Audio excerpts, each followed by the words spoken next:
இதை நான் சொல்லியே ஆகணும். நீங்க ரொம்ப அழகா இருக்கீங்க என்றவன் தொடர்ந்து, திடீர்னு யாருனே தெரியாத ஒரு பையன் வந்து இப்படி பேசினா உங்களுக்கு யாருடா இவன்னு தான் தோணும். ஆனா உங்களை மாதிரி அழகான பொண்ணை மிஸ் பண்ணிட்டோமேன்னு பின்னாடி ஃபீல் பண்ணிடக்கூடாதுன்னு தான் நேரடியா அப்ரோச் பண்றேன். என் கூட டேட்டுக்கு வரியா? கண்டிப்பா என்ஜாய் பண்ணுவ என கேட்க அவன் பேச்சுவார்த்தை நார்மலாக இருந்தாலும் அவன் முகத்தில் இருந்த கள்ளத்தனம் ஷிவானிக்கு நன்றாகவே தெரிந்தது. எக்ஸ்கியூஸ் மீ என்று அவள் முகம் சுளிக்க, சர்வாவுக்குமே அவன் பொறுக்கித்தனம் பண்ணும் ஒரு கேரக்டர் என்று நொடியில் புரிந்து போக, அழுத்தமான குரலில் அந்த இளைஞனை தள்ளி நிறுத்துவது போல், கண்ணு தெரியலையா? அவங்க ஏற்கனவே என் கூட லஞ்சுக்கு வந்திருக்காங்க. குறுக்க வந்து டிஸ்டர்ப் பண்றது இல்லாம டேட்டுக்கு வரீங்களான்னு கேட்டுக்கிட்டு இருக்க, ஓடா என்று சொல்ல அந்த இளைஞன் சிரித்தான்.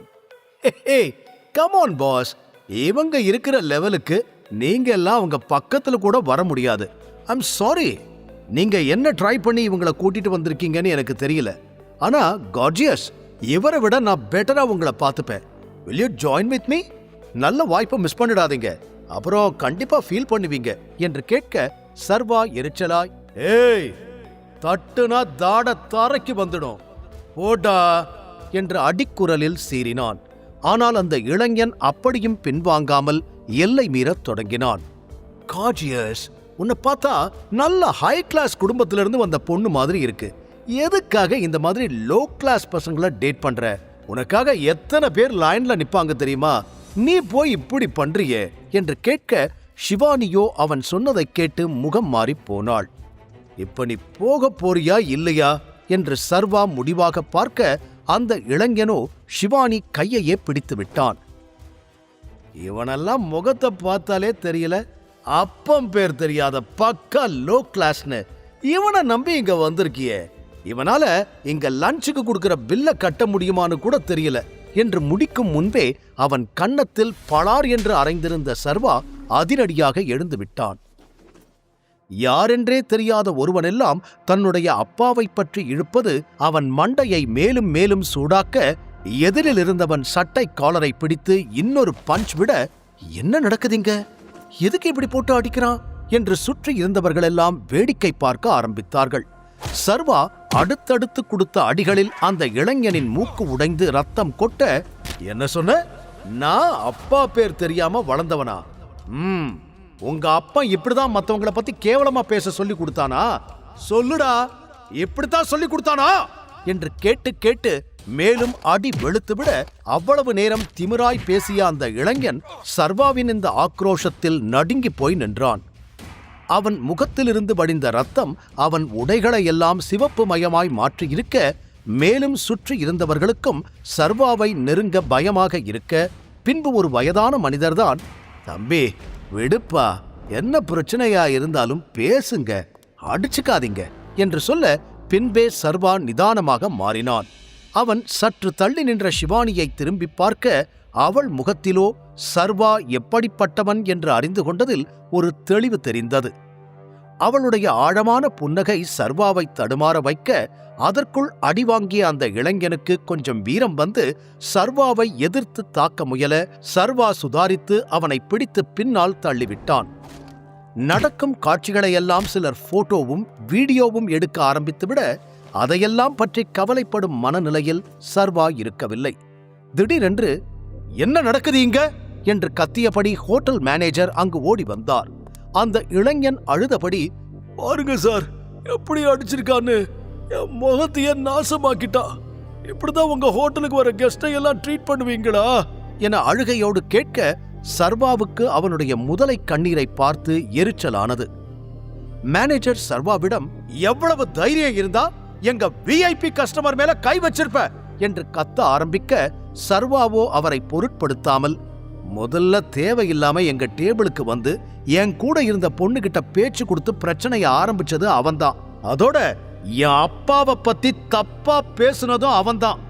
முதல்ல மத்தவங்க கிட்ட டீசென்டா நடந்துக்கிறது எப்படின்னு உங்க விஐபி கஸ்டமருக்கு சொல்லி கொடுங்க, அப்புறம் வந்து எனக்கு கிளாஸ் எடுங்க என்று கூற, உடனே மேனேஜர், இந்த சின்ன விஷயத்துக்கு இவ்ளோ பெரிய அடிதடி நடக்கணுமா?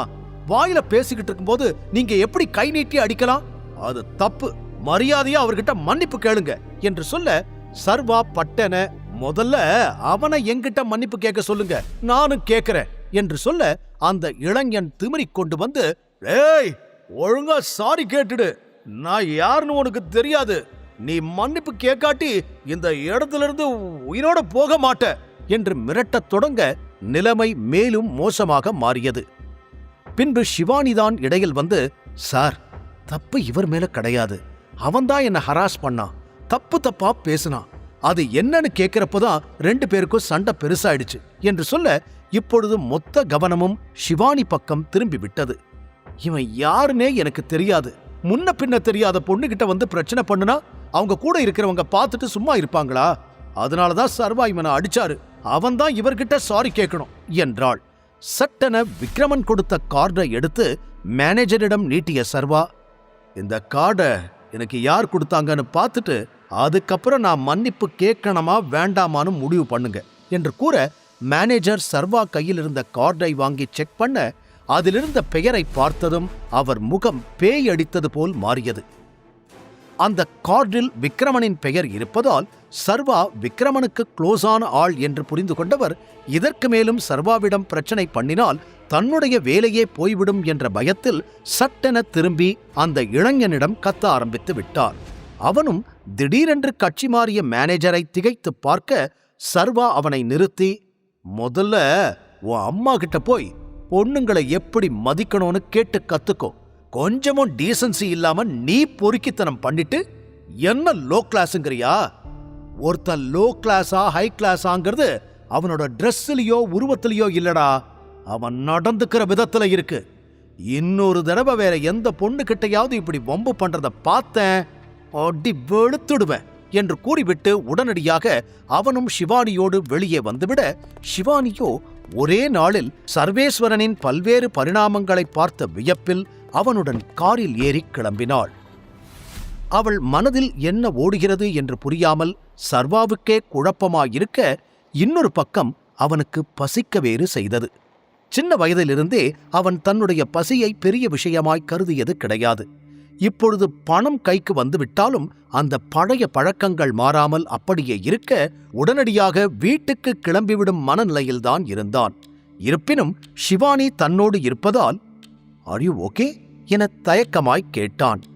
எஸ், ஐ எம் ஓகே, எனக்கு சப்போர்ட் பண்ணதுக்கு தேங்க்ஸ் அண்ட் சாரி, லஞ்சுக்கு கூட்டிட்டு வந்து என்னாலேயே பிரச்சனையாகிடுச்சு, வேணும்னா நம்ம இன்னொரு ஹோட்டலுக்கு போய் சாப்பிடலாமா? நான் கேட்ட உடனே ட்ரீட் தரேன்னு சொன்னீங்க, ஆனா பாருங்க அதுக்குள்ள இப்படியெல்லாம் ஆயிடுச்சு என்றாள். சர்வாவுக்கு பெருமூச்சுதான் வந்தது. இவ்வளவு பிரச்சனை நடந்த பின்னாலும் சிவானி விடாமல் அவனை பின்தொடர்ந்து கொண்டிருக்க, முழு கதையையும் கேட்டு மகிழ பாக்கெட் FM ஆப்பை டவுன்லோட் செய்யுங்கள்.